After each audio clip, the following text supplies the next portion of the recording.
Hey everyone, this is Peter Lennon from Mental Health Foundation ACT once again, and this is the third instalment in our interview series around rites of passage. Today I'm very privileged and lucky to have this guest with me who is my son, my 17-year-old son, PJ, who has, we've both recently returned from a rites of passage camp on the hinterland of Byron Bay, far north coast of New South Wales, back in April, which we enjoyed. So today's a really unique perspective from the boy, young man, as they go through the rites of passage. Now, we're coming to you from home here, and I've got three other kids around, so there might be noise in the background, and the lighting's not perfect. It's the best we can do, so we'll put up with that. But Pidge, I just wanted to start by, do you recall what your expectations were going into the camp? So I remember when I first heard about it from you and about us going to do it, I was a bit iffy, bit not skeptical, but like wondering what it was actually about, what we would do, if it was just going to be like a school camp sort of thing with your parents, which doesn't sound too fun. Like rock climbing and abseiling and giant swing, and then activities, and then maybe more about talking and stuff. But I thought about that. But when we actually got to the camp, it was a lot more about us and us interacting with each other, but like talking and kind of getting to know each other. It was very slow. It was over 5 days, this one, so it was very slow, very relaxing a lot of the time, and it felt like it was really trying to connect us all. Yeah. And kind of just get us to just talk, and it was good. Let's talk about some of that talking connection, because on this camp, if I recall correctly, there were 20 other men and their boys, their sons. And one of the things I recall is that, each of the boys got to spend time with other men on a regular basis.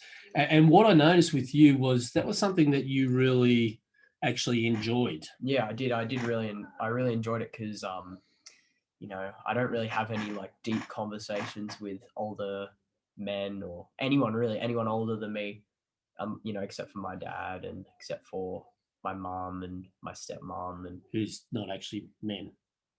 Yeah, I'm just saying. I do for in general. Yeah, right. I said in general, but it was really good on the camp to speak to like all of the adults and the men, talking to them and just kind of connecting with them, hearing how they grew up and their relationship with their father, and kind of thinking about my relationship with you, and just, it was really good just to see it from another perspective.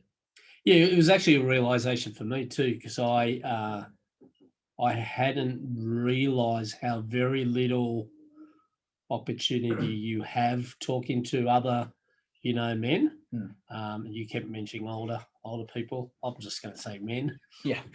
I don't consider myself older. Uh-huh. But, you and I have always had some great discussions, but then really that's about as far as it goes with men, which is, sad. And I think it's part of the whole rites of passage, in years gone by, the community raised our boys as they did our girls. You were raised by uncles and aunties and neighbours, and a lot of that has gone. So this is really about kind of rekindling that, I guess. It's interesting.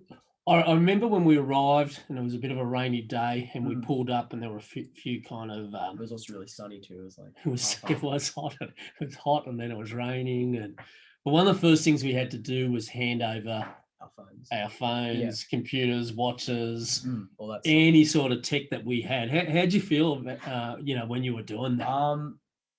At the time when you were at doing the time when I was doing it, a bit mixed. Like I was, I've basically grown up with technology and stuff, and having it with you, and not having to use it, but using it all the time. And it was kind of like, it was hard to know that over the next 5 days you weren't going to be able to get your phone, check the time, message your friend, message your girlfriend, message like anyone, and like look at like how people are going, what they're doing, watch a video. It was yeah, it was confronting, but I was also excited to see how I would react and how it would affect me.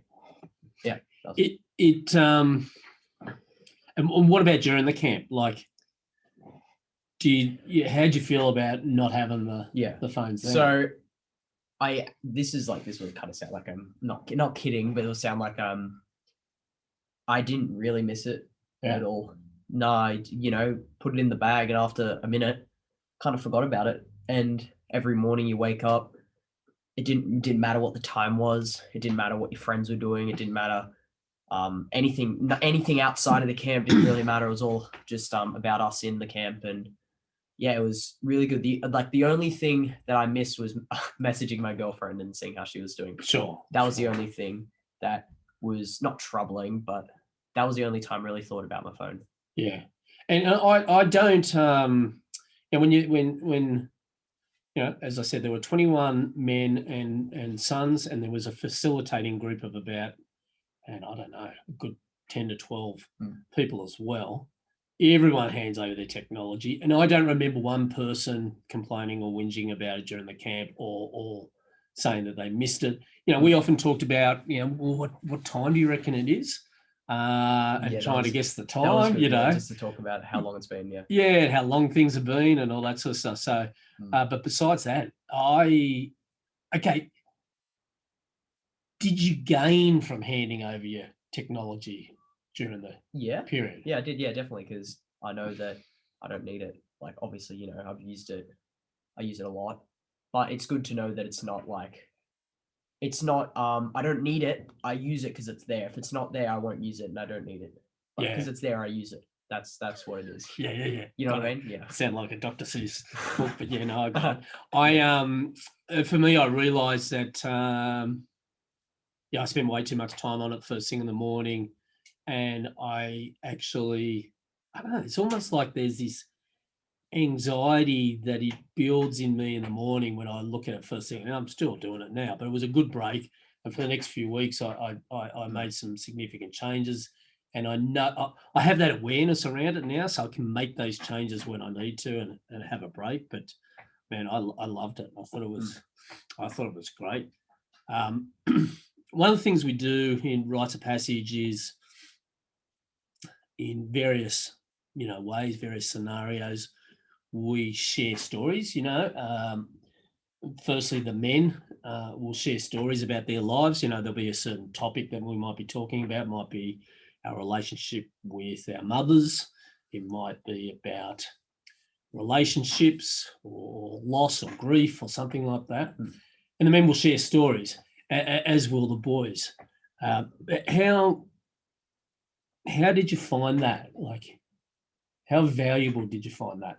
It was honestly just really, really good to hear from like every single man that spoke, and hearing where they came from, how they got to that point that we were at the camp, and what happened to their life, like what happened in their lives that like influenced them. And it was really nice to hear from everyone. Lots of people had troubling childhoods and things gone wrong, some people more than others, but generally,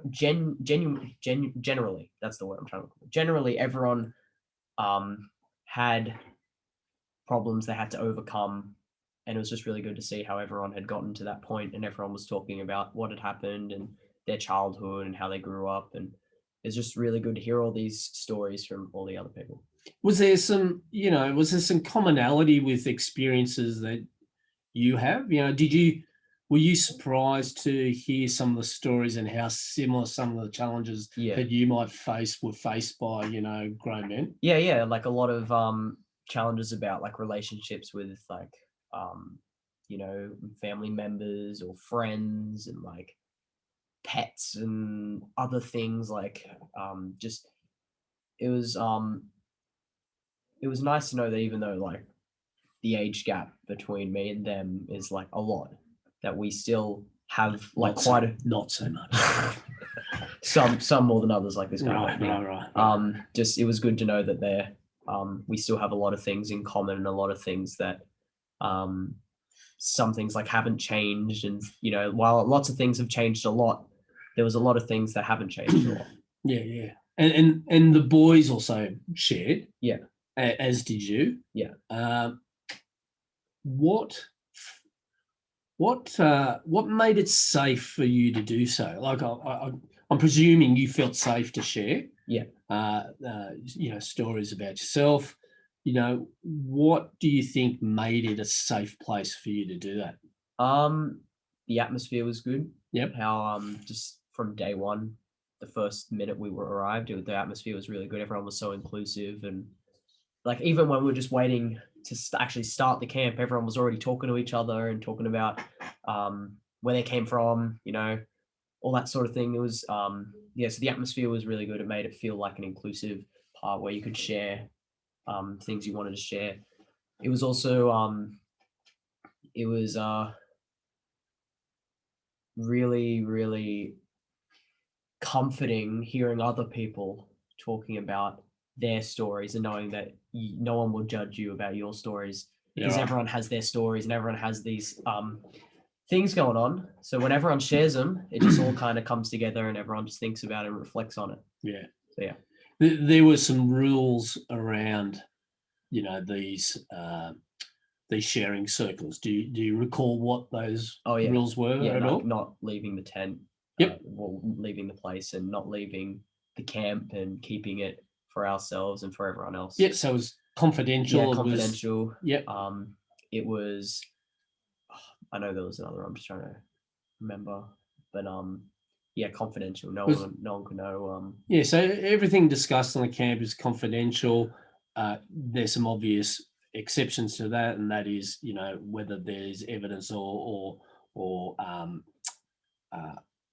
a chance of self-harm or abuse, or sexual abuse. You know, all these camps are under mandatory reporting requirements, but otherwise it's confidential, and that makes it safe. It's not only confidential, you know, when we have that circle, it's not to be discussed outside that circle. Even outside, the circle. Yeah. So I think some of the other things is everyone talks from I, as in, I think, I feel such and such. So there's no place for philosophizing. So you won't hear people. Well, you will, and they'll be kind of coached around this initially, but you won't hear people saying what's wrong with the world is such and such. Yeah. Yep.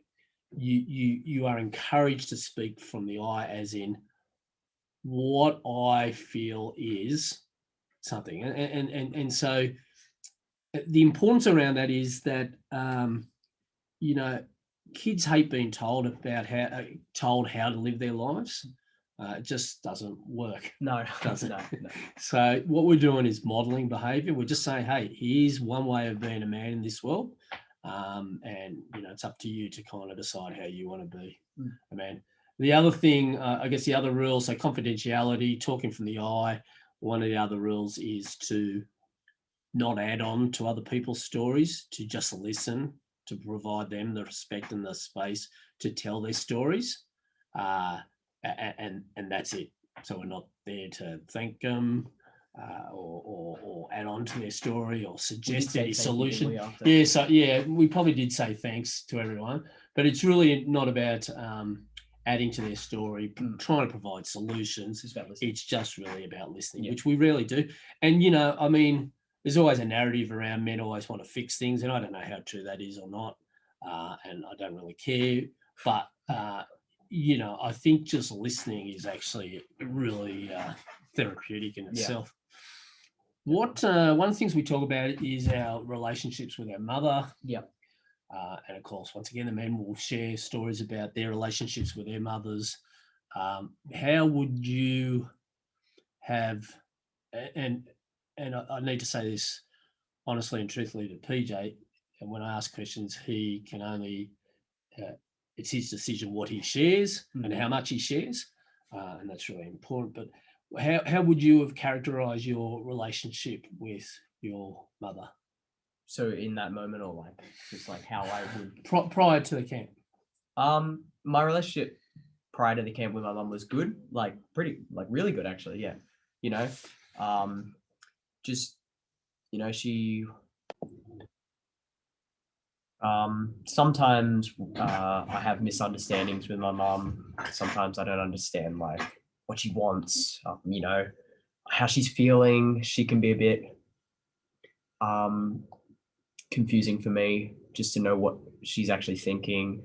But a lot of the time I know that what she's doing is for me, and working a lot, and it's all for me and my sister. But it also means I don't get to spend as much time with her as I would like.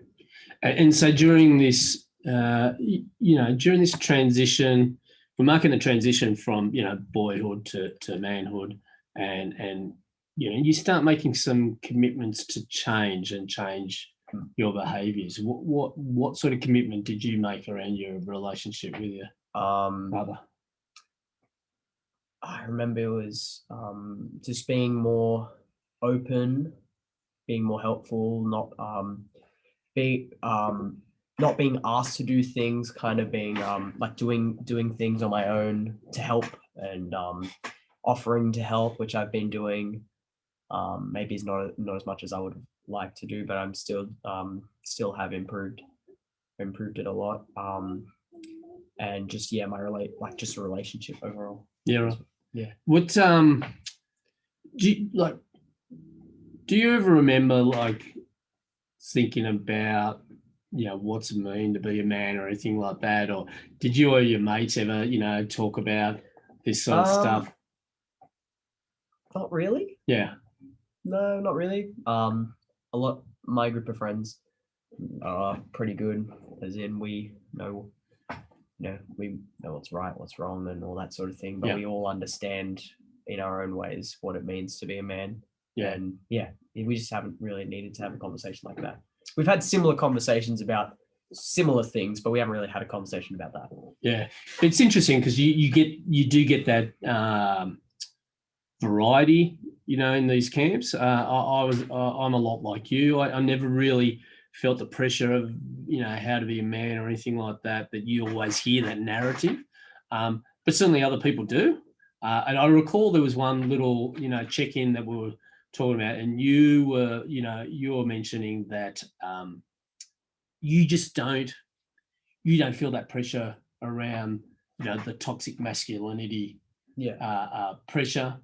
So you were wondering whether things have changed and what we might have experienced as kids may not be there. And I remember one of the other boys put his hand up and said, well, at my school, I do, and for whatever reason, he went to a private boys' school. Maybe it was that, maybe it wasn't. But it is, once again, you have all these different experiences, which is, together kind of come together and make a whole picture of, what it could mean to be a man, which is really cool. Okay, let's talk about hanging out. Hanging out, right? Yeah, and the relationships with other boys there. I mean, there was a lot of time to hang out, wasn't there? Yeah, there was tons and tons of time for hanging out, which was good for me. I don't know about I loved it. You loved it eventually. Yeah. Well, we can talk about that. But it was really like just meeting all the new young boys at the time, and the men especially, like just connecting with the boys, and kind of all coming from different parts of Australia. Like no one was really like close to home. So it was just good to connect with lots of people from different like backgrounds and different places. And I made friends. I usually make friends really easily on the camp. Yes, you do. It took me like maybe 20 minutes to get a few friends, and then by the end of the camp we're all basically all good mates. So it was really good. Really, really just good to have that chance to connect with people that you would never otherwise get the chance to connect with. Yeah, I think what we were kind of alluding to there is lots of downtime. There's that chance to really slow down your life. I'm trained in the framework. I'm a facilitator, so I understood the framework. But I actually found it kind of frustratingly You did, slow, even though I knew it was Mm. on purpose. I kept looking over the facilitators that are having a good, discussion over there, thinking, come on, let's move this along. But, they were, It's the point. that was the whole point. Yeah, Was and it was just really slow down, spend time. And yeah, find things to do. Like I remember with a few of my friends, we just came up with a silly game with a blow up ball, and yeah. it was just find time just to relax and not really worry about things, talk, connect, and just get just a relaxing experience. And look, there were lots of games that we played together or separately. Lots of little challenges to do, with your father or alone. Sometimes I find those things a bit awkward, but they were all really good. They Weren't were really good, yeah. I would. That's what I was also expecting. Like I thought some things would be awkward, but almost everyone all the time was really engaged, and like it was just really was fun. It was fun. Good fun. And I wonder whether I've thought about why that might be. I often do find those sort of scenarios awkward, and I suspect that it's there's important things to do. I need to move on. There's other things to do, but there was nothing here to do. There was no emails to check, no phone calls, no SMSs, no one to contact. Yeah. There was nothing else to do. And I saw so many boys just sitting with their fathers, arms around each other. It was in a beautiful valley. Yeah.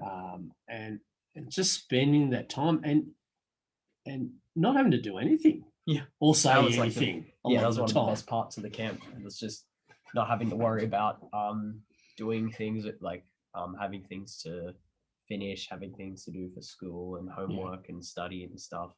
Kind of forgot about all that, which was really good and what I needed. During a Rites of Passage camp, there's always a special kind of ceremonial place. The one we went on, there we had a massive teepee, and it was a special place for us to go to have, I guess, more important discussions, more intimate discussions, more formal discussions, but there was gravity around some of those discussions. Some of our upcoming camps will likewise have a special place that is more of a ceremonial sort of place. How did you feel about that place? That was really cool. Yeah, right. Yeah, it was really awesome. It was just felt really felt like we're actually kind of a community, having a place to go to talk about problems, talk about our lives, talk about anything. It was just really good, and how it was systematic, and how it was systematic, but also like just flowed, and everyone got a chance to talk, and Did you feel it was a special? Yeah, special place? It felt really special. Yeah. Every single time we're in there, and it didn't. For me, I didn't really get bored at all. Like we're in there for 2 hours at a time, maybe even 3. People just talking. You'd think you'd get bored, but just listening to everyone was really good, and it felt like a ceremony. Yeah. Yeah, it did. It was great, wasn't it? Important part of every Rites of Passage is a challenge. Now this is going to be difficult to talk about, because we want to tell you lots about the challenge without telling you anything about it at the same time. Yeah, especially me, because I was the one who actually did it. Yeah, I'm not sure. Look, there's a certain amount of ritual, there's a certain amount of magic, if I could use that word, that runs through the camp. There's a fair amount of, and we create that magic through kind of ritual theatre. And a lot of that kind of ritual we've lost in our life. That's what I enjoyed. Yeah. Look, I think back to my childhood, and more people grew up kind of religious. I grew up a Catholic, and so there was a lot of ritual, a lot of ceremony around that space. But now in a more secular society, we've lost a lot of that. So we reintroduce it. Nothing to do with religion or any sort of religious practices at all. But anyway, so So we have a challenge. We had a challenge. We have a challenge. So how do we talk? How do we go There's talk about specific this? things I can't talk about to anyone. I haven't even told. Sorry, I almost slapped you. I haven't Yeah. told my dad yet. There's, That's right. Yep. I guess I can just. Can I say what it was or? I want to focus in on What I know what the you, result. the result. Like I remember you came up to me. We had a beautiful. Okay, the boys were gone for the night. Yep, we'll go on somewhere. And look, and by this time, all fathers are very secure, feel very safe in the facilitation, and in the facilitators. They were gone for the night. We had this beautiful kind of coming back together the next day, and I remember you came up to me. Like there was lots of tears. I remember, and you came up to me and said, "Dad." I said that was the hardest thing I've ever done, and there might have been an expletive in there as well. Hardest thing I've ever done. Yeah. Yeah, and it was, wasn't it? Yeah, it was definitely. Okay, it was the hardest thing you've ever done. Yeah. But you enjoyed it. Oh yeah, no, it was so much fun. Like, in the moment, sometimes might not have been fun, but overall it was so much fun. But it was hard, but fun. What did that experience teach you about yourself? So, how do I don't know. It was a lot of time to think, about just everything, and I don't know, it kind of taught me a lot of questions that I have, a lot of things that I don't know the answers to. A lot of it's inside me, and I kind of, just have to think about it and kind of pull it out of myself. And it was just really good to have a challenge where I could think, and just reflect on so many different things. And have you taken strength from the fact that you were able to do that challenge? Yeah, it was like going forward in the rest of your life. Yeah, exactly. Like now that I know I can do the challenge, and like I did that challenge, it was very hard, but like I know, I know I can accomplish a lot more than I thought I could. And do you remember, like, prior to it? Prior to it, we got the boys ready for the challenge. Okay, we can't also talk about that. Again, there was a lot of ceremony, a lot of magic around it. Yeah. I'm not even sure I got a question, because I can tell you that really stuck with me. I loved it. Yeah, I loved it. Yeah, it was so much. It was. Like, it's hard to actually explain. The whole camp was like one of, if not like the best time of my life. But this in particular was just amazing. I can't, you can't talk about it, but it was, amazing. Yeah, it was incredible. Right before our challenge, it was just incredible. And there was some stuff there that I'll take away for the rest of my life. But it was a very, very special moment. That was probably just the worst kind of discussion around challenges. Yeah, and it's not like a sneak peek. This is not whatever's done on camp stays on camp sort of stuff. It's just really stuff. Yeah, well, that's around confidentiality, but it's just it's important to keep some mystery around this. And as PJ said, that there were some things that happened during the challenge that was just special to them that they haven't told us at all. It's not hard to talk, but it's hard, not hard to know, but keeping that to myself is having it something that only I can know, or the other boys that were there. It's actually really nice. And I want to assure everyone listening that this is done in a very child safe way. There's some strict rules around child safety on this camp. There are lots of adult facilitators. No adult is to be with any boy by themselves, unless it's their father. So it's really quite strict. So there's an honouring we do. So once we kind of we've shared stories, we've made commitments, we've done the challenges and stuff. done the challenge. you're initiated. You're now A young man. started to transition to young man, Yeah. and the language changes. You know, they're referred to as boys before. They're now young man. They've been initiated, and we go into an honouring process. And the honouring process is a time where the community of men take time to tell each boy what they see in that boy. And it's such a simple thing, but an important thing, because I think, you know, often when teenagers get into, you know, especially the high teenage years, we kind of get busy and we stop telling them, I think, you know, the strengths they have. How did you find that whole process? I was really special and really significant for me. Just seeing everyone, all my friends I made on the camp, you know, having their time in the spotlight, but like, you know, having their fathers talk about them and what they thought of their son, and then other fathers talking about them as well.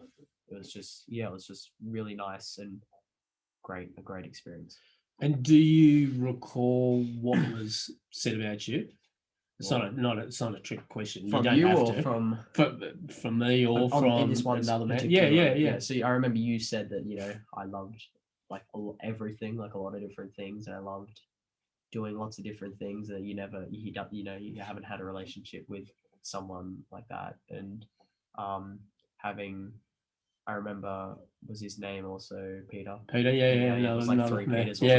Yeah. I remember he said that like he loved how I engaged in all the conversations, and he loved my perspective on things and how open I was to talking and how well I'd talked.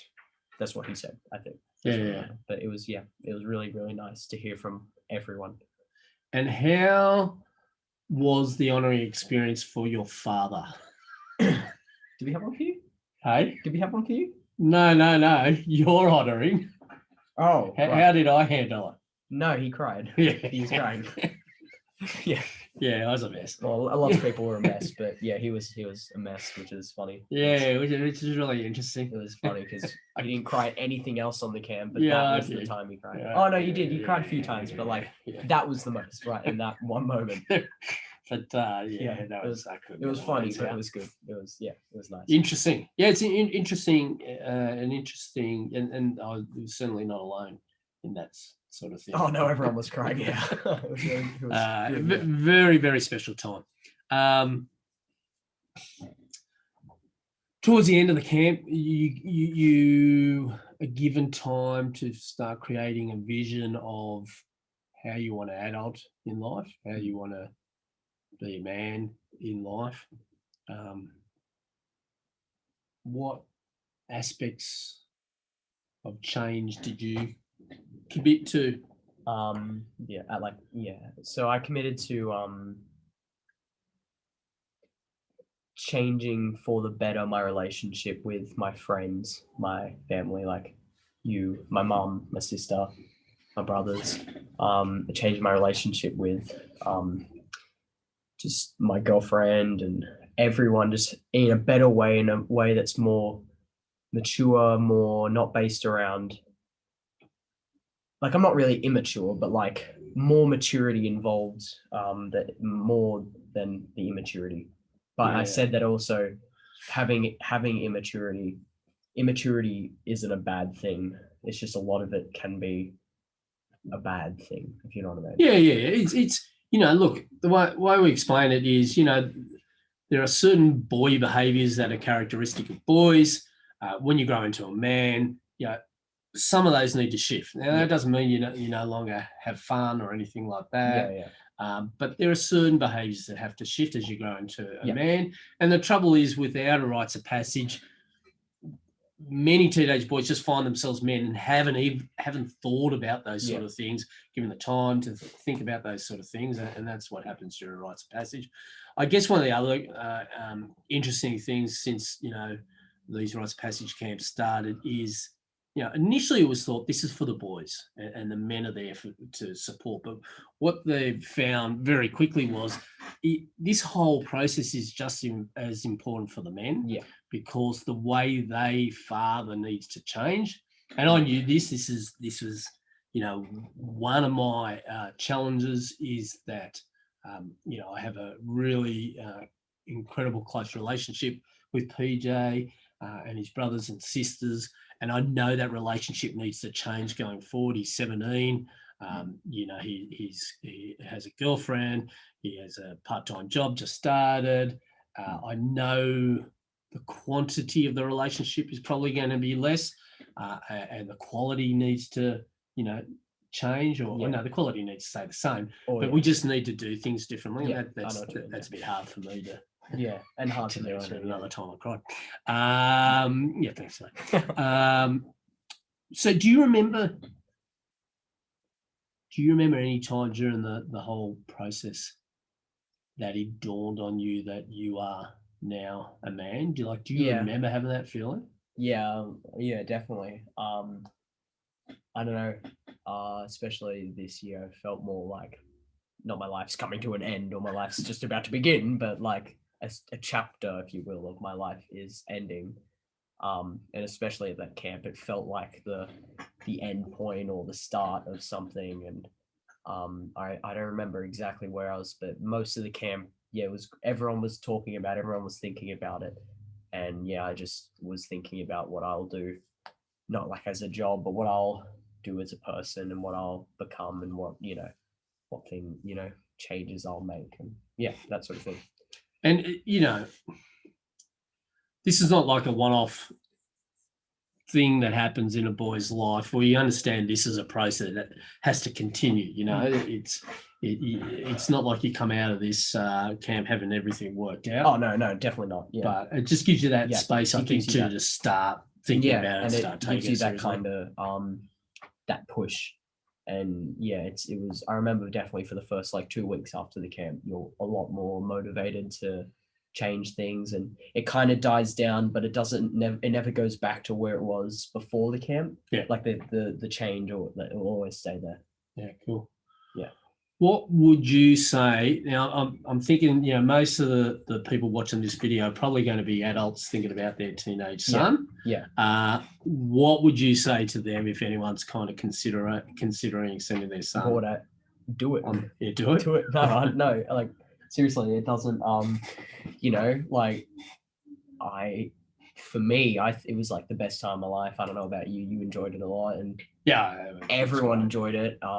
It's really good for making relationships with people that you never would, strengthening relationships that you have with people in your life, and thinking about how you could change those relationships in the future, and having the time to talk with people is just amazing. I'm lucky because I get to talk to my friends a lot about